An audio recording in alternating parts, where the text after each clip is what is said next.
इबाद एक जगमगाते जंगल के किनारे खड़ा है।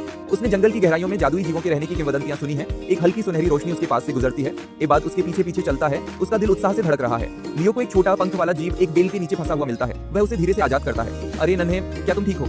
जैसे ही लूमा होश में आता है, एक जादुई रोशनी निकलती है जो जंगल को जगमगाते रंगों से रोशन कर देती है। इबाद विस्मय से हाँफता है। लूमा इबाद का पीछा करता है क्योंकि वह अंदर जाता है। चंचलता से उसके कंधे पर कूदता है। लियो हंसता है, एक दुर्लभ बेफिक्र आवाज। अचानक परछाइयां बदल जाती हैं। एक विशाल रहस्यमय रक्षक पास में घूमता है। इबाद ठिठक जाता है, लेकिन लूमा उसे रास्ता दिखाने के लिए और तेज चमकती है। इबाद एक जगमगाती जंगल की धारा के पार तैरते पत्थरों पर कदम रखता है। लूमा सबसे सुरक्षित रास्ता दिखाते हुए आगे मंडराता है। विशाल प्राचीन वृक्ष रहस्य फुसफुसाते हैं। लूमा ध्यान से सुनता है। चमकते पैटर्न लय के साथ बदलते रहते हैं। इबाद का थैला एक चमकते हुए काई के गड्ढे में गिर जाता है। लूमा उसमें कूदती है और जादुई चमक के साथ उसे वापस ले आती है। वे एक छिपे हुए उपवन में पहुंच जाते हैं। एक जादुई नखलिस्तान जो तैरते हुए लालटेनों और चमकते फूलों से भरा हुआ है। छोटे छोटे चमकते हुए स्प्राइट प्रकट होते हैं, लूमा के बारे में उत्सुक। वे खेल खेल में इबाद के चारों ओर घूमते हैं, गुदगुदी करते हैं और चिढ़ाते हैं।